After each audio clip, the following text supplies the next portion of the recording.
Good afternoon, students. I'm Neeraj Jain, Assistant Professor Computer Applications, UG Department ITS Mohanagar, Ghaziabad. So we were talking about, within my two previous videos, we were talking about Introduction to Data Structures. That is your first unit of DCA. We have discussed about data structures in that. Let us revise, let us have a quick review on what we have done and what new topics or remaining topics of first unit will be discussed in this video. So let's go.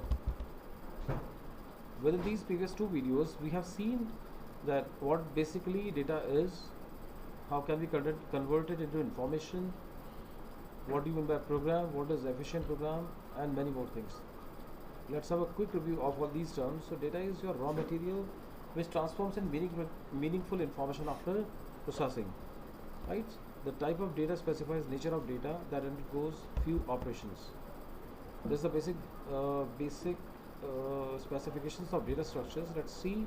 It is nothing but organization of data. I have already told you that organizing data into the computer is very important. If you want to fetch your data for faster processing, for quick, rapid processing, then it must be organized in a certain way, in a meaningful way. So for that, we have different kinds of data structures like integer, float, character, pointers, arrays, stacks, queues, linked list, trees and graphs, and many more. We have lots of data structures, lots of data containers in which different kinds of data can be kept quite easily, and which will be rapidly available, which will be quickly available to the program for processing, right? So these all are the points written in this slide. Regarding that, you will read that. Here I have made some collections of some definitions of different definitions of data structures. So let's see one by one. So in first definition, we are saying in computer science, a data structure is a particular way of storing and organizing data in a computer so that it can be used efficiently. I told you the meaning of efficiently. That means anything which is taking, or any program, any algorithm which is taking minimum space in RAM for execution, or it is taking minimum time of processor for execution, that's an efficient thing. If it is in the context of a program, then a program which is taking minimum time, minimum space, that such a program will be known as your efficient program, right? So that's the definition. One more definition I'm giving here. It's a way in which data are stored for efficient search and retrieval. See, search and retrieval, again, these are two operations, and we are again using the word efficient. That means if we need to perform searching and retrieval and storage and other operations on a data structure in a quick way, in a better way, that means it must be kept in a appropriate or suitable container so that it can be available timely. On a faster, no. Let's see the another definition. In programming, the term data structure refers to a scheme or organizing related pieces of information. Another definition says a data structure is a way of organizing data that considers not only the items stored but also their relationship to each other. So all these definitions, even we have more definitions as well, they all are saying that organizing data is important. Keeping data at its right or at its appropriate location in an appropriate container, that is important, right? Because it is directly related to the fact whether your program is efficient or not. Fine. So let's see some more definitions into the next slide. Here we go. So data structure. Let's see the next definition. Advanced knowledge about the relationship between data items allows designing of efficient algorithms for the manipulation of data. If we need to manipulate data, for that we need efficient algorithms. And efficient algorithm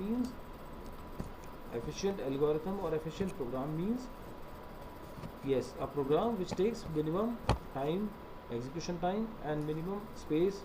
Yes, it is storage space and RAM. So we need that.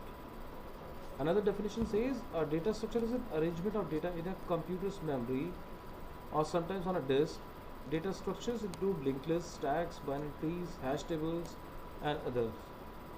Last but not the least, one more definition I am providing here. Algorithms manipulate the data in these structures in various ways. such as inserting a new data item, searching for a particular item, or storing or sorting the items, or fetching an item. So there may be n number of operations to be performed on this data. Right? We are storing data inside the computer memory. That means we have the purpose. We have some purpose because we are storing it for future use. That means we are going to perform certain functions onto these data items. So it becomes required, it becomes important to store this data material into their appropriate locations or into their appropriate data structures. Fine. We can take an example of your house also. Our houses are there, right? We are in practice to keep our belongings, to keep our things at their designated places. Is it not so good if I know that my key of my car will always be there at this certain place? So I'll be every time whenever I'm in requirement of that key, I'll be going at that place and take the key quickly. But if it is not like that, if you are habitual of keeping your car keys and other particulars here and there anywhere in the house, then it would be very difficult to find it whenever you will be requiring it. So organization of everything is important. You can take another example of a medical store. Suppose there is a medical store. You go there, you ask for a medicine, then you tell me, or you can have an idea that he or she, the attendant over there, he doesn't take much time. He just go to the store, he just go to the rack, he just fetch out a box, take the medicine, take out the medicine and give it to you. It doesn't take a lot of time. Reason, all medicines are organized in a particular, in a scientific and a logical way. That's the reason these people, those who are not, although they don't seem to be literate too much, right? So, but they're in practice, but because of the data is organized properly, they can go to that shelf, they can take out this medicine and quickly they can deliver it to you, right? But tell me the situation, what will happen if we put all these medicine, if we take out all these medicines from rack, from these racks, and spread all these medicines on a floor and mix them or shake them in a proper way. What will happen then? Would it be possible to fetch a particular medicine out of this pile, out of this huge pile onto the floor quickly? I don't think so. It is not organized at all. Same is the case with data. If data is scattered here and there on your hard disk, in your RAM, it is not organized, then it will be very difficult to use this data into the processing, into the different programs. That's the reason we are studying data structure in this lecture. Right? Let's move further and we'll see something else.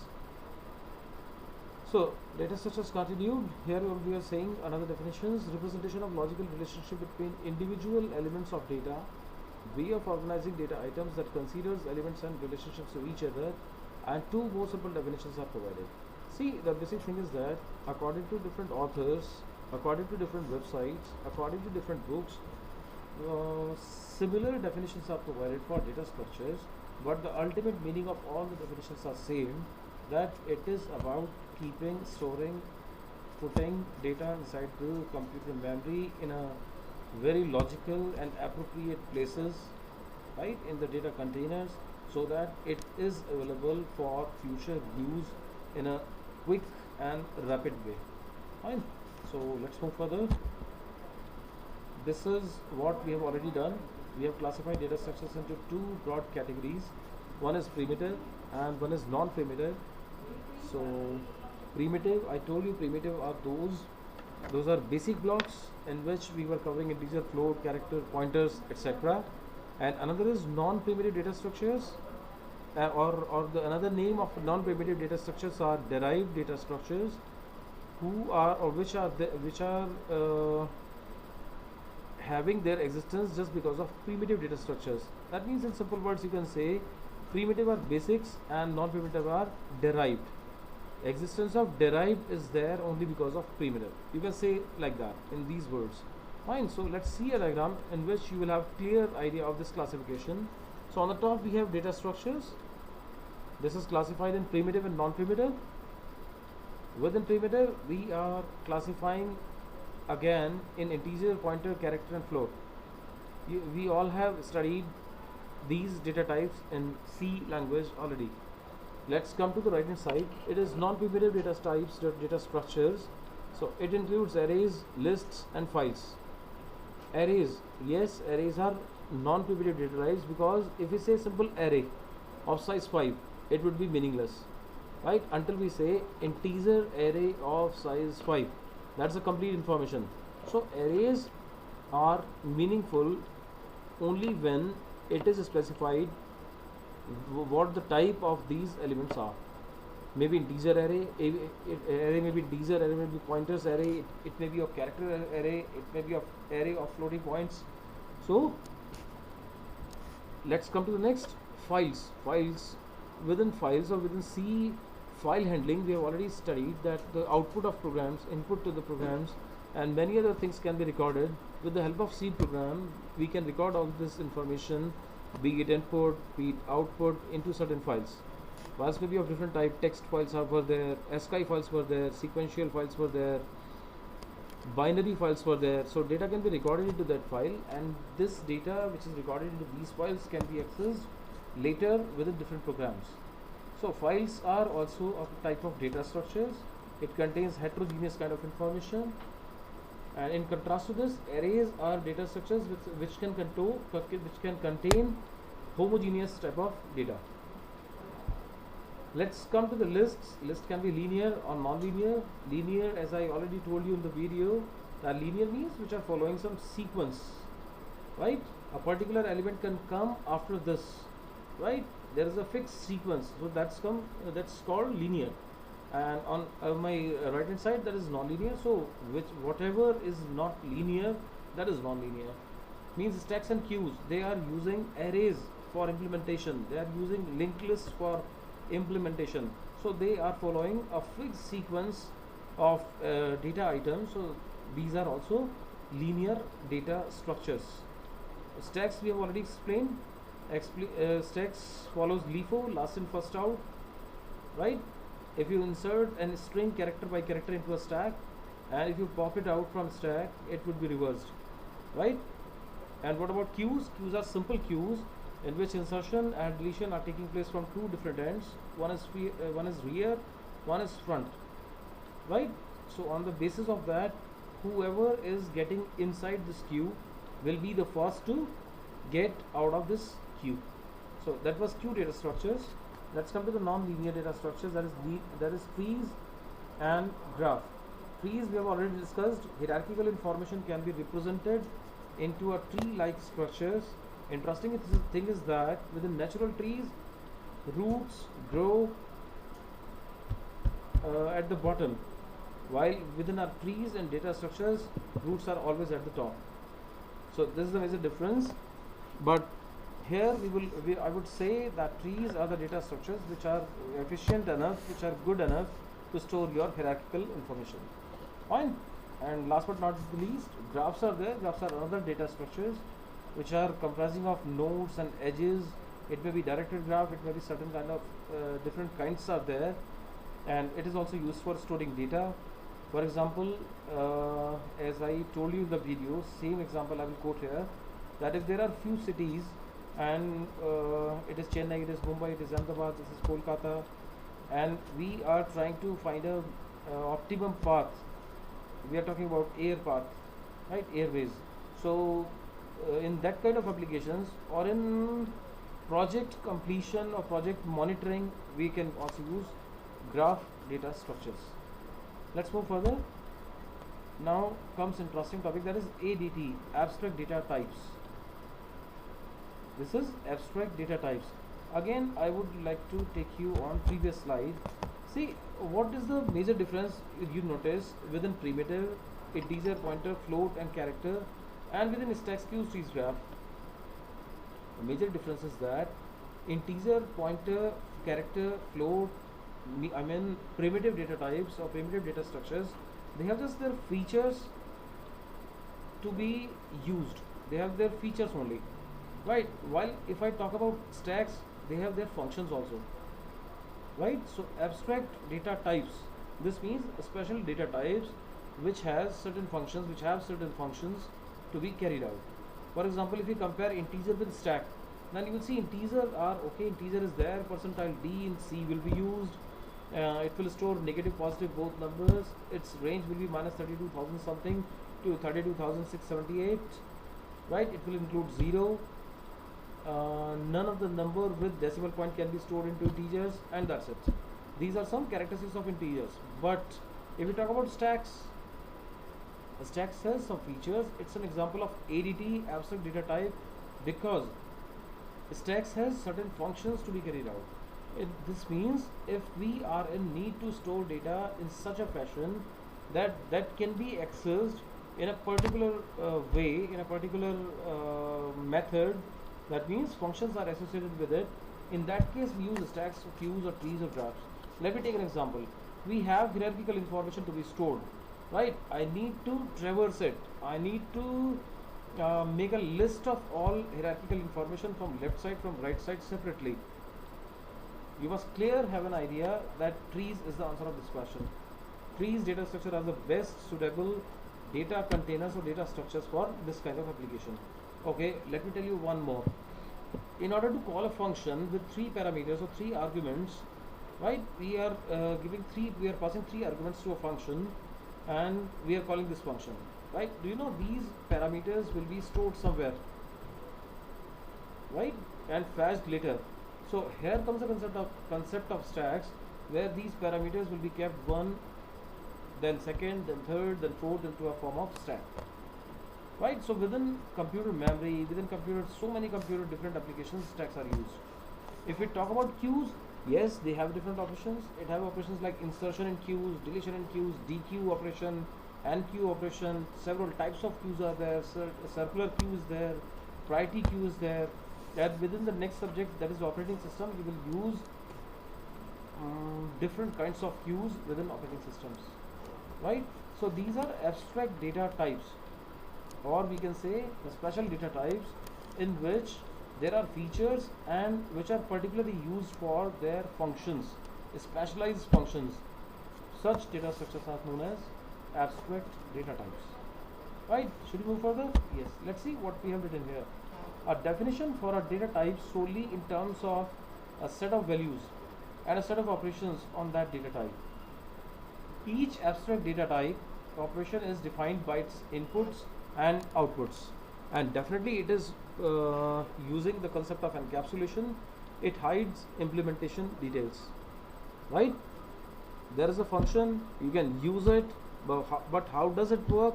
This is hidden, right? If I talk about stack, you are popping, you are pushing, you are peeping.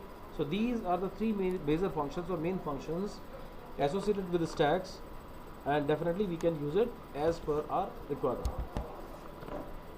Okay, here are some operations or data structures. What operations we can perform? So you can have an idea into your mind that if you have integers, float, characters, arrays, so what are the operations to be carried out on these data structures? First of all, we can create a data structure. If I am writing integer a, or float f, or character c, right, or array float f of 10, this means I am creating this data structure. So reserving memory for a program element, right, during compile time or during runtime. We have 2 options to give memory or to reserve memory for a program element or data element. It may be either at compile time or at runtime. So this is about creation of a data structure. Destroy or delete, free memory space. We are creating, we are deleting. These 2 are opposites, right? Whenever there is a requirement, we are creating data structures. We are using data structures.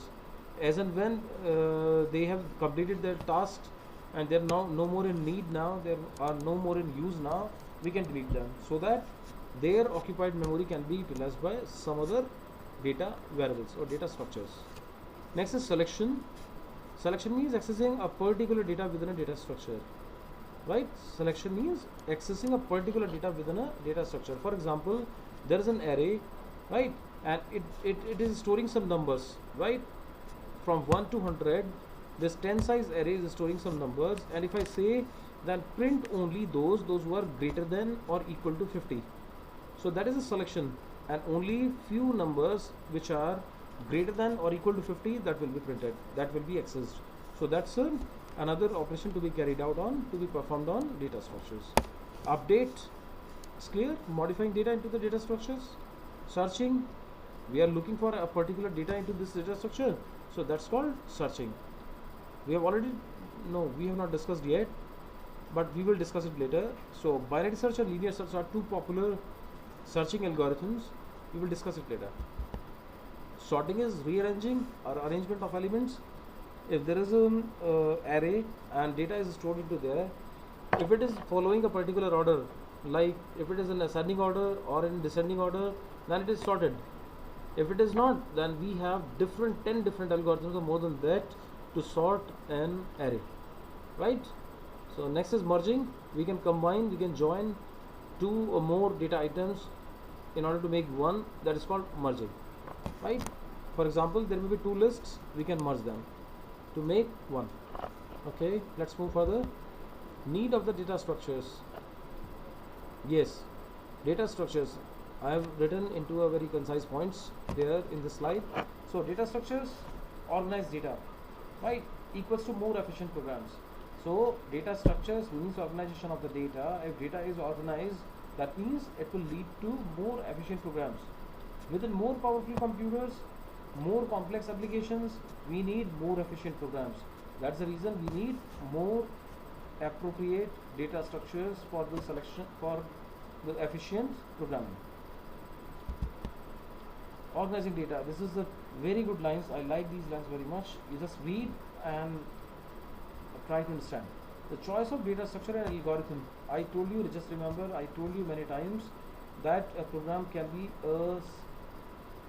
maybe made up of two components, two major components. One is data structure, and another is algorithm.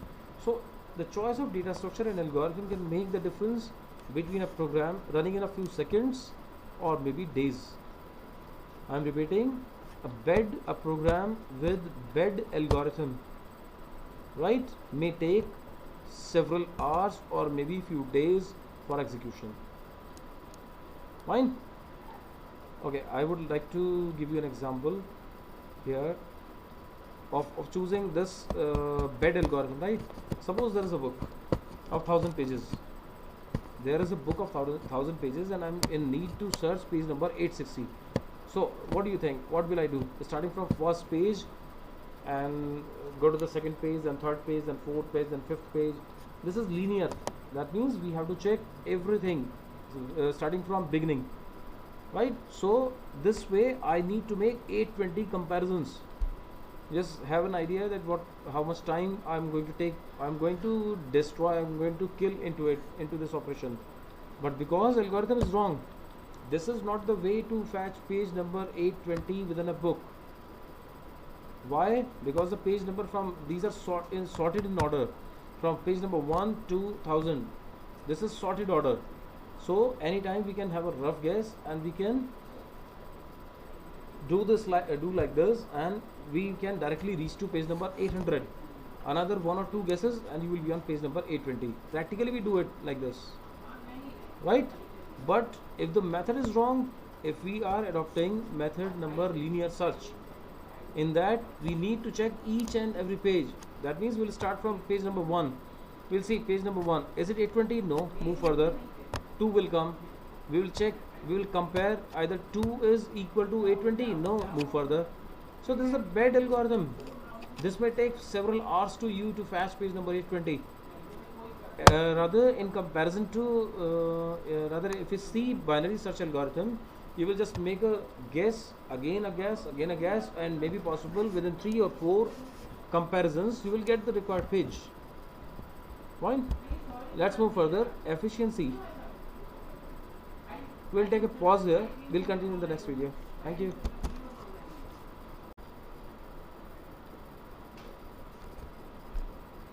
Now we will start with efficiency. Efficiency means how efficient program is. So a solution is said to be efficient if it is solving the problem within its resource constraints, that is space and time. We have already discussed about simple program versus efficient program, right? So I told you a program will be known as efficient program only when it is making optimum use of these two parameters, that is space and time. This means these two are resources. Time means it is consuming minimum, it is requiring minimum execution time from CPU. Space means it wants minimum space for storage in RAM. So a program which is taking these two things as minimum as possible will be termed as efficiency. Although this is the thing, I told you these two must be minimum, but sometimes in particular situations we see we need to increase a little bit space, right, in order to reduce time complexity, right? That means it's a combination of both of these, time and space, in order to maintain efficiency of programs. So sometimes we'll try to minimize time, minimize space, but sometimes it is also possible. I'll show you an example when space complexity will be increased in order to decrease time complexity. So we'll see the example, don't worry. The cost of solution is the amount of resources that a solution consumes. Yes, the cost of solution, everything has a cost, but the cost is the amount of resources that the solution consumes, right? Costs and benefits. A data structure requires a certain amount of space, time, and this we've already seen. Efficient program equals to data structures plus algorithms. And algorithm complexity also depends on these two terms: how much time it is consuming, how much space it is consuming. Let us read these lines. An algorithm, I'm writing as a short form. An algo is well-defined set of finite steps to solve a problem. Time and space are two measures of efficiency. Complexity is a function that gives running time or space in terms of input size.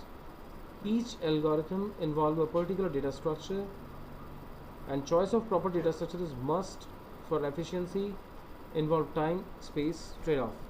Let's see the example.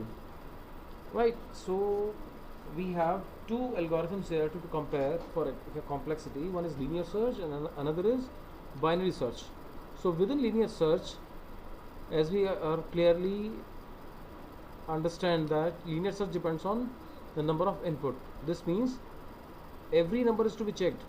Let us take an example. If within a data set or within an array of size 10 we are looking for a number, we are searching for a number, that means, and 10 is at last location, in that case we need to make 10 comparisons.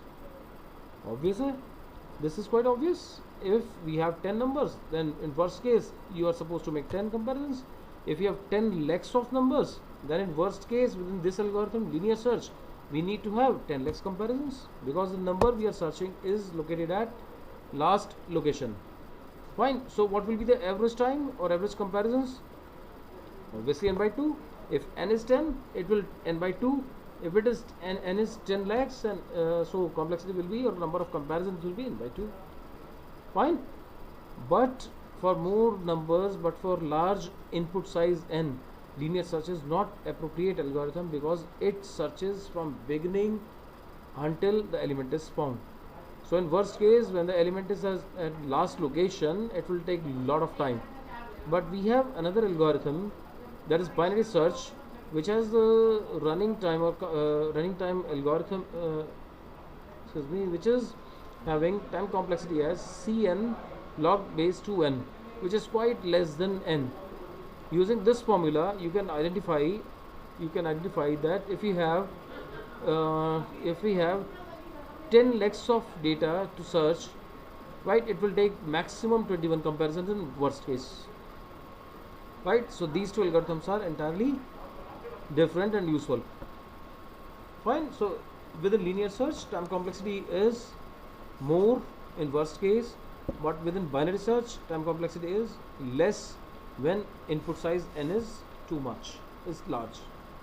While within the case when we have smaller input, linear search plays important role, right? We prefer, let us suppose there are 5 numbers only, right, and we are trying to find one number. In that case, binary search will not be performing as good as linear search. So this is the comparison of complexities of these algorithms. Let's see the thing I was telling you, that sometimes we increase space in order to decrease time consumption, in order to maintain your time complexity, in order to decrease your time complexity. We sometimes we need to increase the space complexity. I told you that there's a coordination between these two parameters. Fine. So let's see. We have an example. You can see this table where social security number or SSN, names of few employees and addresses are mentioned. So 12, 14, 57, 120, 249. Do you think these are sorted numbers? These are sorted in increasing order. Again, names are there, it's not sorted, and addresses are also there. So let's see the problem first. We have this file sorted alphabetically, right? File having name, social security number and extra information. This is sorted on social security number. Using binary search is quite efficient. What if search is to be done on SSN or name? Sort the file on SSN and use binary or linear search. So we have the solution. It will definitely, this table will be broken into two tables. So two tables will be like that. Now what can we do? Within first table, A, B, N, P, S. This is sorted order, right? We have sorted alphabets also. Here the names are not sorted. You see B, S, A. A must come first, but it is coming after. So it's not sorted. What we have done is we have sorted these names also. So A, B, N, P, S are now sorted order, and we have assigned pointers to them. That means A is at 3, A is connected to 3, or pointer in front of A is 3. That means for A there is an information A19, sorry, Z18 and 57. Social security number is this. So if we go to A3, let's go to 3 into the second table on your right hand side. On third entry, 1, 2 and 3. 3 is 57, right? And A is here. Additionally, address of A can be mentioned here. Similarly, B is connected to 1. That means within this table, within this second table, at first location 12, which is the social security number of B, and B name is here, and additional information about B can be stored here. Now this table can be used for both purpose. This table can be searched for both purpose. That means user have now two choices. You see, social security numbers are also in sorted order and names are also in sorted order. So if you want to search according to names, it is also possible. If you want to search according to social security number, it is also possible. So we just, after increasing space complexity a bit, we have reduced time complexity and we have given two choices to the users. Now they can search for name, search using social security number. Here in this example, you see space complexity is increasing. Here initially we had only one table, but now we have decomposed, we have broken this table into two different tables. But by doing this, we have given this facility to search data within this table on two parameters. One is name and another is social security number. This is another representation. Oh, that's the last slide. So be happy. Different representations. See, I have written types. The first representation on the top. Next is again we are writing types, and next again we are writing types. Fine. So first representation, which is here, this is your array, right? Contiguous memory allocation are there, right? Here is linked list. Can you see? These are nodes and they are linked to each other. Every next node or every node has address of its previous one. Every previous node is connected with its previous node. Every node is connected with its previous node. So it's linked. Every node is linked to its previous node. So that's called a linked list. We will study in detail whenever this will come into the unit number 3. And last but not the least, this is a tree structure in which we are representing the word types into the form of different nodes which are connected into a hierarchical phenomena or hierarchical structure, which is a tree. So T, we can say T is root, right? Because this tree is starting from T. So T is root, left of T is P, right of T is Y, and left of P is E, and right of P is S.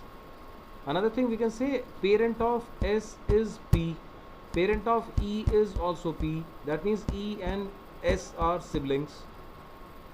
Right? Can you guess who is the parent of P and Y? Yes, it is T. Right? It is T. So that's it. This was introduction part of data structures. We will meet into the next video, and there we will have a quick review on arrays. We will have quick revision of arrays